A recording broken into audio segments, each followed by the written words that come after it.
Today we're talking about challenges facing the Senate's border reform bill, King Charles' cancer diagnosis, an appeals court ruling former President Trump is not immune from prosecution, and other top news for Wednesday, February 7th. Stay informed while remaining focused on Christ with the pour-over today. Here's the quote of the day. If you can't see very far ahead, go ahead as far as you can see. Dawson Trotman. Let's get started with some espresso shots. The Senate's newly unveiled $188 billion national security deal appears dead on arrival. It may be faster to say what's not in the big ol' bipartisan bill, but its largest line items are aid to Ukraine, Israel, and Palestinians, and U.S. border security funding and reform. It has some haters. Democrats in the House Hispanic Caucus objected to border reform taking away due process safeguards and not providing a pathway to citizenship for Dreamers, while former President Trump called the border reform insufficient and said it shouldn't be tied to foreign aid. House Speaker Johnson agrees and is preparing the House to vote on aid for Israel separately. President Biden promised to veto an Israel-only bill and called on Congress to pass the Senate's proposed omnibus legislation, accusing Trump of wanting to campaign on the border crisis, not fix it.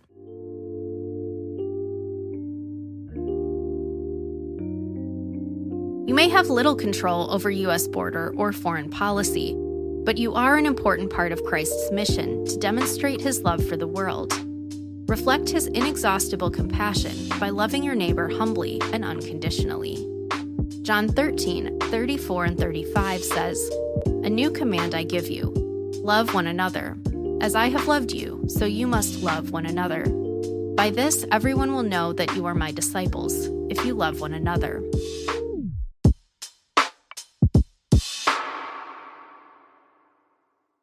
King Charles III has been diagnosed with cancer and has begun treatment. The cancer was found during the 75-year-old monarch's recent treatment for an enlarged prostate, but is a separate issue and was found early. No additional info has been shared, but even this level of openness is unusual for the royal family. Charles has used his recent health concerns to encourage screenings. The king will postpone public duties while he receives treatment, but crack on with official business, including weekly in-person meetings with Prime Minister Rishi Sunak. Prince William, the heir to the throne, will be stepping up to fill in the royal gaps as his dad begins outpatient treatment in London, and Prince Harry flew in from California to visit his father. Buckingham Palace said they're wholly positive about the king's treatment and return to full duties.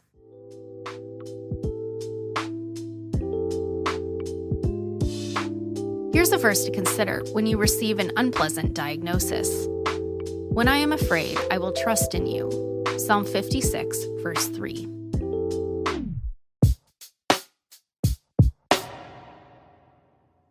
Oh, don't worry. The 2024 election remains unprecedented and confusing. Yesterday, a federal appeals court panel unanimously ruled that former President Trump is not immune from charges that he conspired to overturn the 2020 election results, a win for special counsel Jack Smith. The three judges, one Republican, two Democratic appointees, asserted that any executive immunity that may have protected Trump while he served as president no longer protects him against this prosecution. Number 45 vowed to appeal to the Supreme Court. A Trump spokesperson said that without presidential immunity, every future president who leaves office will be immediately indicted by the opposing party. Meanwhile, Nevada is in the middle of a convoluted election week. President Biden and Nikki Haley won yesterday's state-run primaries. Trump wasn't on that ballot, but he's expected to win Nevada's Republican caucus, which determines RNC delegates tomorrow.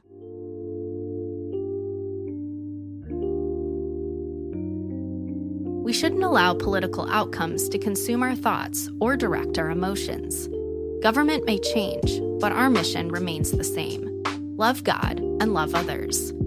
Mark 12:29 through 31 says, "The most important commandment," answered Jesus, "is this. Hear, O Israel, the Lord our God, the Lord is one. Love the Lord your God with all your heart and with all your soul and with all your mind and with all your strength. The second is this: love your neighbor as yourself. There is no commandment greater than these. Hey, it's Kathleen with the Pour-Over. Today's episode is brought to you by CSB's Holman Handbook series. They're the perfect solution to having to stop your devotional every 2 minutes for a Google search, wondering where exactly on a map those places you just read about are, which inevitably leads to checking your texts and then your emails and getting way off track. Okay, maybe that's just me, but if that's you too, you'll enjoy the Holman Handbook series from CSB. Available for both the Old and New Testaments, this high-quality study resource includes over 75 word studies, full-color maps, charts, illustrations, and more. And right now, you can buy one and get one free with promo code HandbookBOGO at Lifeway.com. That's HandbookBOGO at Lifeway.com.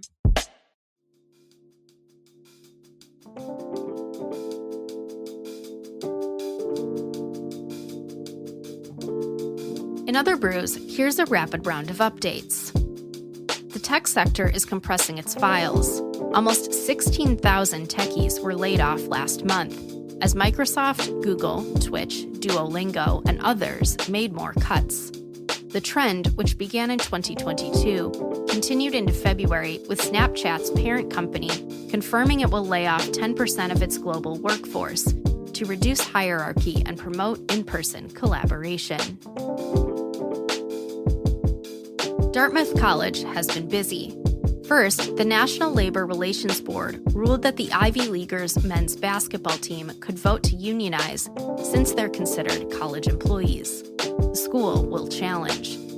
Then, Dartmouth said it's re-requiring standardized tests, SAT and ACT, for admission, finding they improve the chances of acceptance for high achievers from less resourced backgrounds. Country star Toby Keith died peacefully yesterday, surrounded by his family, according to a statement posted on the singer's website. Keith was diagnosed with stomach cancer in 2021 and became the first recipient of the Country Icon Award last fall.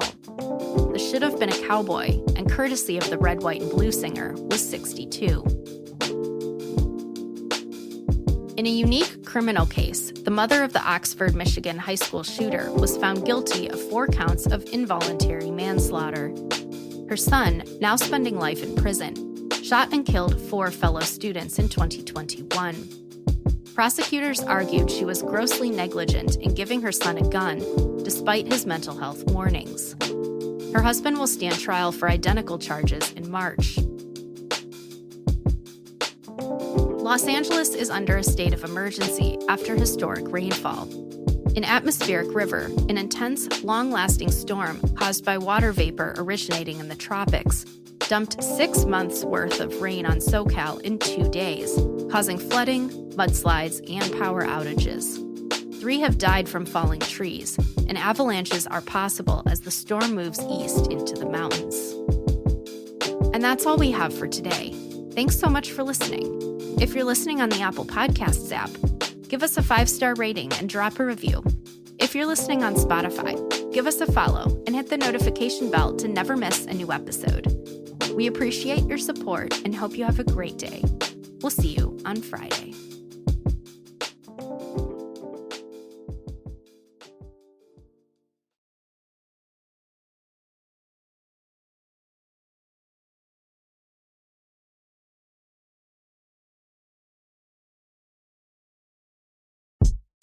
Most social media sells your data, peppers you with ads, and curates divisive content.